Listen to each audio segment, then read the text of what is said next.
আসসালামু আলাইকুম। আশা করি সবাই ভালো আছেন, সুস্থ আছেন এবং নিরাপদে আছেন। এখন প্রচণ্ড গরম। এই গরমের মধ্যে আপনারা সবাই বেশি করে পানি পান করবেন এবং ছায়ায় থাকতে এবং বাসায় থাকার জন্য অনুরোধ করা হচ্ছে।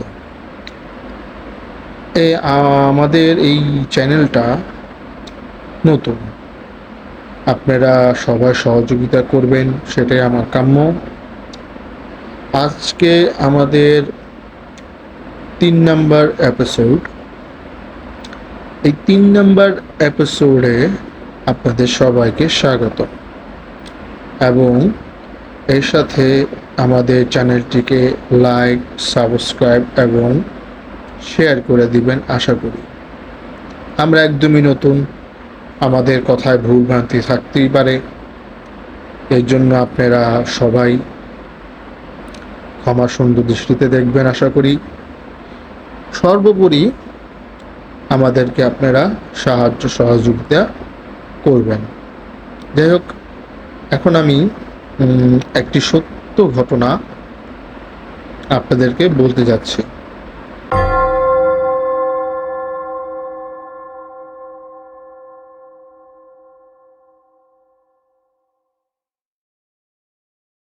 সত্য ঘটনা বলতে যেটা রিয়েল লাইফে আমার এবং আমার মামাতো ভাইয়ের সাথে ঘটে গেছে বলতে পারেন। তো ঘটনাটি এরকম ছিল, আমি যখন টিনেজার, যেমন ধরেন যে 8, 9 বা 10-এ পড়ি, তখন প্রত্যেক পরীক্ষার পরই আমরা ফাইনাল পরীক্ষার পরই আমরা দেশে চলে যেতাম এই কয়েকদিনের জন্য। তো আমি যখন দেশে যেতাম, আমি আমার মামা বাড়িতেই বেশি থাকতাম, কারণ আমার সমবয়সী কেউ ছিল না, ওই আমার মামাতো ভাইটাই ছিল। তো দেখা গেছে আমরা সারাদিন একসাথে থাকতাম, রাতেও থাকতাম। তো আমরা প্রত্যেক দিন বিকেল হইলে আমাদের বাড়ি থেকে আনুমানিক ধরেন যে আধা ঘন্টা, 1.5 ঘন্টা লাগতো। নদীর পাড়, একটা খুব সুন্দর জায়গা, সেখানে প্রত্যেক দিন বিকেলে যেতাম। ওখানে বসে কিছু কথা বলতাম, তারপরে আপনার বাদাম, তারপর হাবি জাবি আর কি যা বলে, ওগুলা বসে বসে খাইতাম, গল্প করতাম। মাগরিব আজান দিত, তার কিছুক্ষণ পর ওখান থেকে উঠে আমাদের ওখানে একটা খুব ভালো একটা চা পাওয়া যেত, সেই চাটা খেতাম। এবং চপ খুব নাম করা ছিল, আলুর চপ, মাছের চপ, ওগুলো খেয়ে তারপরে বাসার দিকে রওনা দিতাম। তো এটা আমাদের প্রত্যেক দিনের রুটিন ছিল। আমি যদি আপনার 1 সপ্তাহ থাকি দেশে, 1 সপ্তাহে আমি ওখানে যেতাম, কারণ আমি ঢাকার ছেলে, ছোটোর থেকে ঢাকায় বড় হয়েছি। সো আমার নদীর পাড়টা খুব ভালো লাগতো। একটা গোডাউন ছিল সরকারি, তার ঠিক পেছনেই, আমি নামটা উল্লেখ করতে চাচ্ছি না জায়গাটার। তো ওইটা একটা সিঁড়ি ছিল, সিঁড়িটা নদীতে নেমে গেছে, তো সিঁড়িতে বসতাম আমরা। তো একদিন এরকম আমরা বাসা থেকে রওনা দিলাম আনুমানিক আসরের পর। তো রওনা দেওয়ার পর আমরা আস্তে আস্তে গল্প করতে করতে, হাঁটতে হাঁটতে বিকেল টাইম ওখানে গেলাম। তো যাওয়ার পরে সিঁড়িতে বসলাম, বসার পর 2 ভাই কথা বলতেছি। আমি সারা বছরের কথা জমানো থাকতো, ও সারা বছরের কথা জমানো থাকতো। তো আমরা প্রত্যেক দিন গল্প করতাম। ও স্কুলে পড়তো, আমিও তখন স্কুলে পড়ি। নানান বিষয় নিয়ে আমাদের মধ্যে অনেক কথাবার্তা হতো। তো এরকম একদিন সন্ধ্যাবেলা, সেদিন ওয়েদারটা তেমন একটা ভালো ছিল না, মানে বৃষ্টি হবে হবে ভাব। তো আমরা নদীর পাড়ে বসে কথা বলতেছি। যেহেতু বৃষ্টি বৃষ্টি ভাব চারিদিকে, মানুষজনও অনেক কম হয়ে গেছে। আর ওখানে এমনি মানুষ আসা যাওয়া একটু কম ছিল, যেহেতু ওটা নদীর মানে গোডাউনের পেছনে সাইড ছিল, মানুষজন কম আসা যাওয়া করতেছে একটা। তো যেহেতু আমরা তখন বয়স কম, তো দেখা গেছে যে একটু সব কিছু দেখলে একটু আগ্রহ থাকতো যে এই জিনিসগুলো কি, যে কোনো জিনিস। তা আমরা দেখলাম যে আমাদের থেকে এই তো ধরেন যে 50 ফিট বা 60 ফিট দূরে হবে একটা লোক বসে আছে। সে বসে বসে কিছু একটা খাচ্ছে, কি যে খাচ্ছে সেটা অত ভালো বোঝা যেতেছে না। পরে যখন আপনার মানে সন্ধ্যা হয়ে যাইতেছে, মাগরিবে আজান দিয়ে দিল, তার কিছুক্ষণ পর মাগরিব আজান দেওয়ার পরও কিন্তু একটু আলো থাকে, ভালোই আলো থাকে যখন গরমের দিন থাকে। আর সেদিন ওয়েদারটা বৃষ্টি বৃষ্টি ভাব ছিল, তো চারিদিকে একটু অন্ধকার হয়ে আসছে। দেখলাম লোকটা নদীতে নামলো। নদীর নামার পর সে যখন আবার উঠলো, তার হাতে একটা মাছের সদৃশ্য, তখন আমরা তেমন একটা বুঝতে পারিনি। যখন দেখলাম যে না, ভালোভাবে লক্ষ্য করলাম, দেখলাম তার হাতে একটা মাছ। সে উঠে ওই পাড়ে বসে মাছটা খাওয়া শুরু করলো। এটা দেখে তো আমি আর আমার মামাতো ভাই খুব ভয় পেলাম। তখন তো আমাদের বয়স কম আসলে, আর সেটা আমাদের কল্পনার অতীত ছিল এই জিনিসটা। আমরা কোনো সময় চিন্তা করিনি যে এরকম কিছু একটা দেখবো। আর নদীর ওই পারেও মানুষজন নাই, এই পারেও যেহেতু আমি আপনাদের বললাম ওখানে একটু মানুষ আসা কম ছিল। আর বৃষ্টি বৃষ্টি ভাব চারিদিক, আকাশটাও মেঘলা। তো আমি আর আমার তো ভাই এটা দেখার পর তো আমরা অনেক ভয় পেলাম।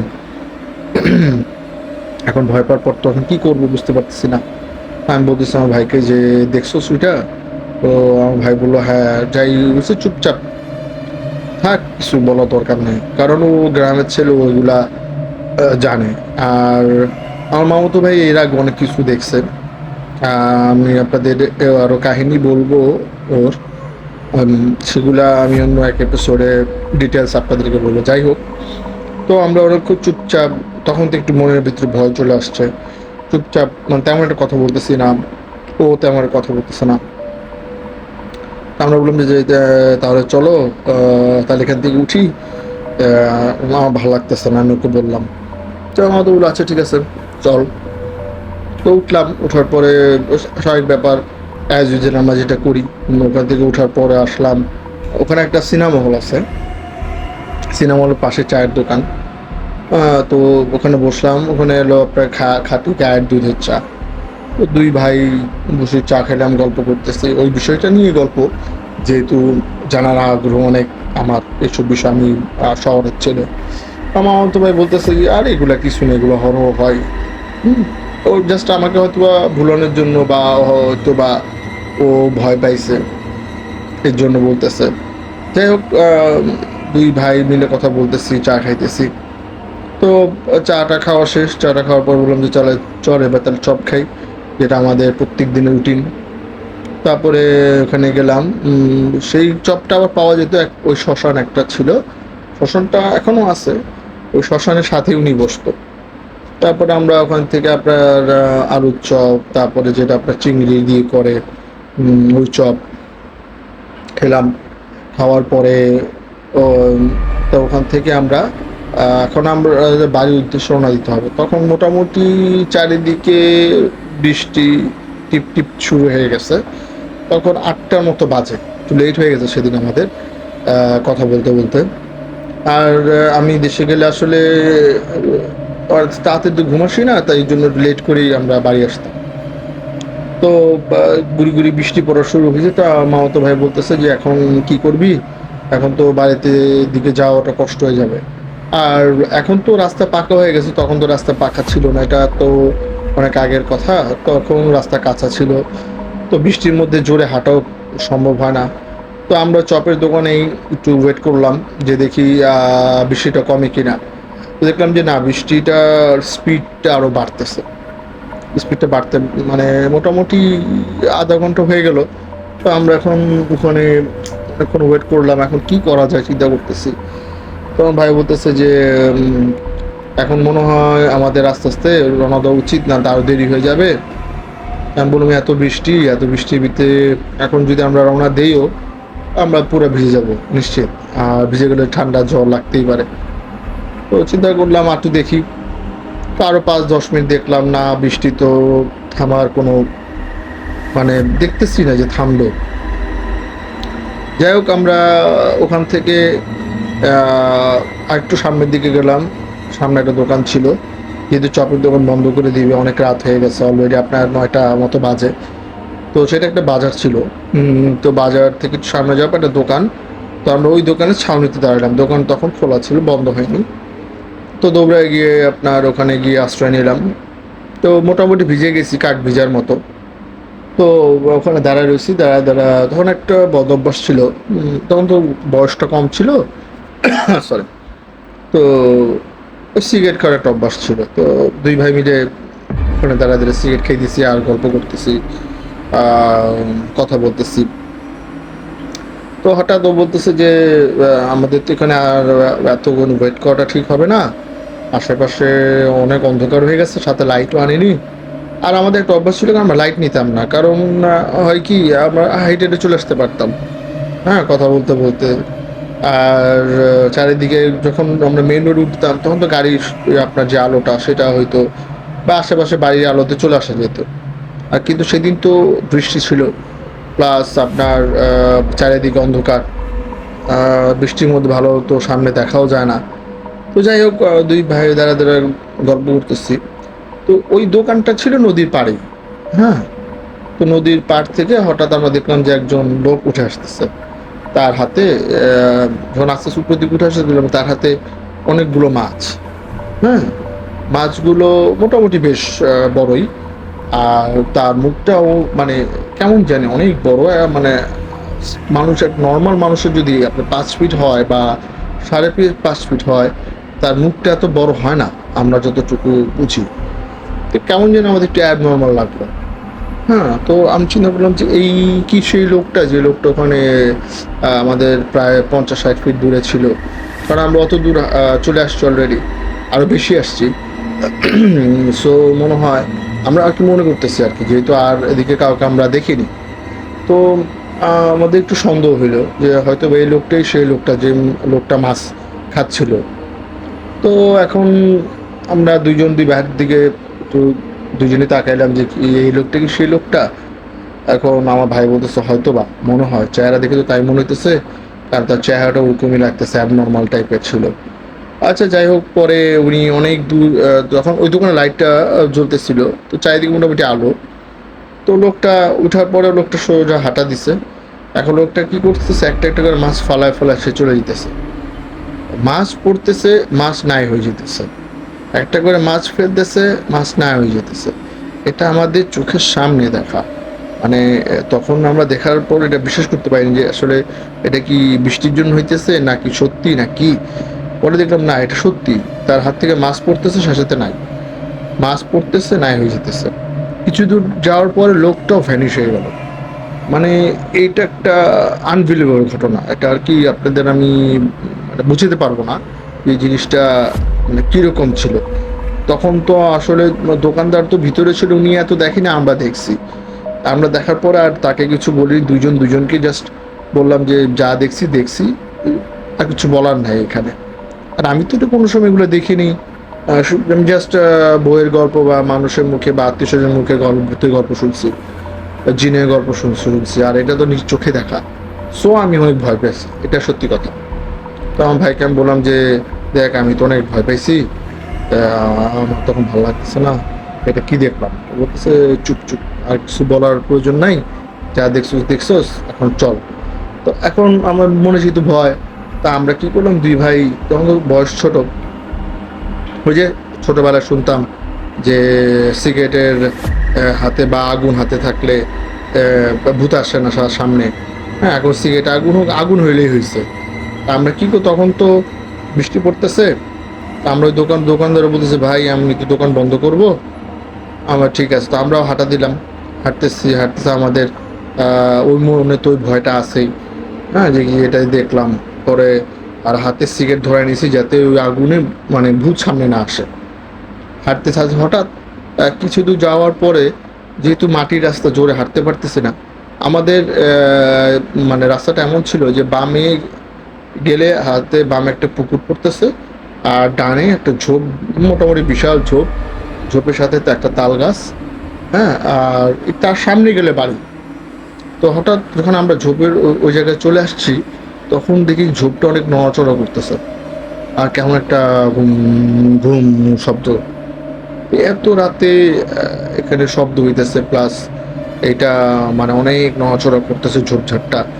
তো আমার মামাতো ভাই বললাম যে ভাই আমার তো ভয় লাগতেছে, এখানে কি মানুষ বা কিছু করে না না, এখানে ওসব কিছু না, এক ভয় পাওয়ার কিছু নাই, চল। তো এখন পা তো আর আগায় না, যেহেতু আমি ভয় পাইছি, সে এক ব্যাপার। তারপরও আস্তে আস্তে হাঁটতেছি, কিন্তু ওই জায়গাটা নড়তেছে, বারবার নড়তেছে। তো হঠাৎ দুজনে আমরা দাঁড়ায় গেছি। দাঁড়ায় যাওয়ার পরে দুজন তাকাইছে ওই ওই ঝোপটার দিকে। যেহেতু বয়স কম আমাদের, এত মানে তখন তো এত কিছু বুঝি না যে এগুলো দেখলে কি করতে হবে বা না করতে হবে। হঠাৎ দেখলাম একটা ছায়ার মতো কি জানি তাল গাছের দিকে আস্তে আস্তে আস্তে আস্তে আস্তে উঠতেছে। জাস্ট একটা ছায়া। যখনই বিদ্যুৎ চমকে তখন এই ছায়াটা আমরা দেখতেছি। এখনো আমি বলতেছি আমার গায়ের পশম মনে হয় আপনার বুজ বাম করতেছে, এমন অবস্থা। হ্যাঁ, তো মানে সেটা আর কি এত ভয় পেয়েছি যে মানে বলার মতো না। তো দুইজনে তো মানে হাঁটতে আস্তে আস্তে ওখান থেকে কোনো রকম আল্লাহ আল্লাহ করতে করতে আস্তে আস্তে আস্তে আস্তে সামনের দিকে গেলাম। সামনের দিকে যাওয়ার পরে আমাদের মেন রোড আসে, মানে সেই রাস্তাটা পাকা। আর যেটা আমরা এতক্ষণ ছিলাম সেটা ছিল আর কি কাঁচা একটা রাস্তা। তো যাই হোক, ওখান থেকে আমরা মেইন রোড উঠলাম। উঠার পর তো আমি অনেক ভয় পাইছি, জীবনে এগুলা কোনো সময় ফেস করিনি। মামাতো ভাই হয়তো বা দুই একবার দেখছে, যেহেতু ও গ্রামে থাকে। তো যাই হোক, তা আমি তখন আমি বললাম ভাই এখন আমি হাঁটতে পারতেছি না, একটু রেস্ট নেওয়া দরকার। তো আমার মতো বলছে আচ্ছা ঠিক আছে, তাহলে আমি একটু রেস্ট নিই। তো আমরা ওখানে, কারণ বসার তো কোনো জায়গা নেই, সব জায়গায় তো ভিজা। বৃষ্টি তখন মোটামুটি থামছে, কিন্তু গুড়ি গুড়ি বৃষ্টি তখনও পড়তেছে। যাই হোক আমাদের সরি, আমাদের ওখানে অনেকগুলা, তারপরেই ওই মেন উঠলেই দুই একটা জমিদার বাড়ির মতো পড়ে। ওই বাড়িগুলো আপনি এখনো গেলেও দেখতে পাবেন। ওই বাড়িগুলো এমনিই দেখতে ভয়ানক। হ্যাঁ, আর আমার গ্রামের বাড়ির তো কথা বলা হয় না, আমার গ্রামের বাড়ি হলো ঢাকা নবাবগঞ্জ। তো ওই নবাবগঞ্জে গেলে আপনি দেখতে পারবেন অনেকগুলা জমিদার বাড়ি না, আমার আর কি শোনা মার কাছে ওগুলো শাহদের বাড়ি। মানে হিন্দু সম্প্রদায়ের মধ্যে যারা পয়সাওয়ালা ছিল, যারা অনেক ধনী ব্যক্তি, তারা এই বাড়িগুলো করতো। আর যাই হোক, ওই বাড়িগুলো এখন তো অনেক পুরনো হয়ে গেছে, এখন দেখতেই ভয়ানক লাগে রাতের বেলা। আর তখন তো মানুষজন তেমনটা থাকতো না। এখন অনেক কিছু হয়েছে, কেউ সরকারি নিছে বা কেউ কিনছে, এখন মানুষজন থাকে ওখানে। আর সামনে গেলে দেখবেন মূর্তি আছে, ভাঙা মূর্তি যুদ্ধের সময়, ওগুলাও দেখতে ভয়ানক রাত হয়ে গেলে। যাই হোক, ওখানে আমরা দাঁড়ায় একটু রেস্ট নিতেছি। এখন বাড়ি আসতে এখনও আপনার মনে করেন যদি আমি আসি তা 15-20 মিনিটের রাস্তা, আর এটা আসলে 15-20 মিনিট। এখন হঠাৎ বৃষ্টিটা আবার জোরে শুরু হয়ে গেল। তখন আমরা ঠিক ওখানে বড় বড় গাছ আছে, গাছের নিচে দাঁড়াইলাম যে বৃষ্টিটা এবার কমুক, নাহলে তো যাওয়া পসিবল হইতেছে না, এমনি তো ভিজে শেষ। তারপরে এখন আমরা তো দুজনই ভয় পাইছি, ও ভয় পাইছে, আমিও ভয় পাইছি। এখন দুজনে কথা বলতেছি যে এখন বাসায় তো যাইতে হবে তাড়াতাড়ি, অলরেডি 10টার মতো বাজে। এতটুকু আসতে আস্তে আস্তে আমাদের 1-1.5 ঘন্টা লেগে গেছে, মানে এমন অবস্থা ছিল তখন। যাই হোক, ওই যেটা বললাম যে চিন্তা করতাম যে আগুন তো সাথে আছেই, একটু পর পর আমরা ম্যাচ জ্বালাইতাম, এইভাবে এইভাবে আসছি। তো আসার পর ওখানে যখন বৃষ্টিটা মোটামুটি একটু কমছে, তখন আমরা আবার হাঁটা শুরু করলাম ওখান থেকে। কিছু দূর যাওয়ার পর একটা ব্রিজ পড়ে আমাদের ওখানে, আমাদের অনেকগুলো ছোটো ছোটো ব্রিজ আছে। তো ওই ব্রিজের ওখানে আসার পর দেখি যে একটা লোক, ওই ব্রিজ যেহেতু ওখানে আবার নদীর পাড় আছে, ওই ওখান থেকে একটা লোক আবার উঠে আসতেছে মাছ থেকে। আমরা ঠিক মতো তাকায় দেখি এই লোকটাই সেই লোকটা, যেই লোকটা ওই আমার দোকানে দাঁড়ানো অবস্থায় মাছ নিয়ে উপরে আসছে। আমরা তো দুজনেই পারি না তো দৌড় দিই ভয়ে, মানে দুজনে চুপচাপ দাঁড়ায় গেছে, কোনো কথা বলতেছে না। সে আমাদের পাস করে চলে গেল সুন্দরভাবে। আমরা আর পেছনের দিকেও তাকাই নাই, কিছুই বলি নাই, আমরা সোজা জোরে হাঁটা দিছি, বৃষ্টি হোক যাই হোক। এখন আর দেখার সময় নাই, যেহেতু আবার তাকে দেখছি, ভয়ে তো আমরা মানে মানে বলার মতো অবস্থা ছিল না। যাই তাড়াতাড়ি হাঁটতে তাড়াতাড়ি, আমি বলতেছি যে ভাই তাড়াতাড়ি হাঁটতে তাড়াতাড়ি হাঁটো, বলতেছে তাড়াতাড়ি চল তাড়াতাড়ি চল, মানে যত তাড়াতাড়ি সম্ভব আমরা তাড়াতাড়ি তারপরে তো মানে কিভাবে যে বাসায় আসছি বলতে পারি না। বাসায় আসার পর তো দুজনেই চিন্তা করতেছি, বাসায় ঢোকার পরে মানে খাওয়া দাওয়া কি করব আর, মানে ভয় তো দুজনের অবস্থা খুব খারাপ। কিন্তু বাসায় আমরা কোনো সময় এগুলো বলিনি, বললে তো আমাদের বেরোতে দিবে না রাতে, মানে সন্ধ্যার পর আর কি। তো আমরা দুজন রাতে বেলা বসে বসে বলতেছি যে আজকে এটা কি হয়ে গেল জিনিসটা। এখন তো মানে কাউকে বলাও যাবে না, বললে তার বেরোতে দিবে না। হ্যাঁ, কিন্তু সেটা রিয়েল কথা যে আমরা অনেক ভয় পাইছি দুই দুই ভাই।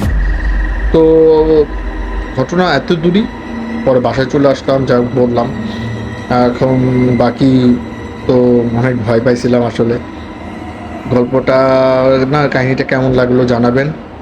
আর আমাদের চ্যানেলটা অবশ্যই সাবস্ক্রাইব করবেন, শেয়ার করবেন। আর সবাই অবশ্যই ভালো থাকবেন। আল্লাহ হাফেজ, আসসালামু আলাইকুম।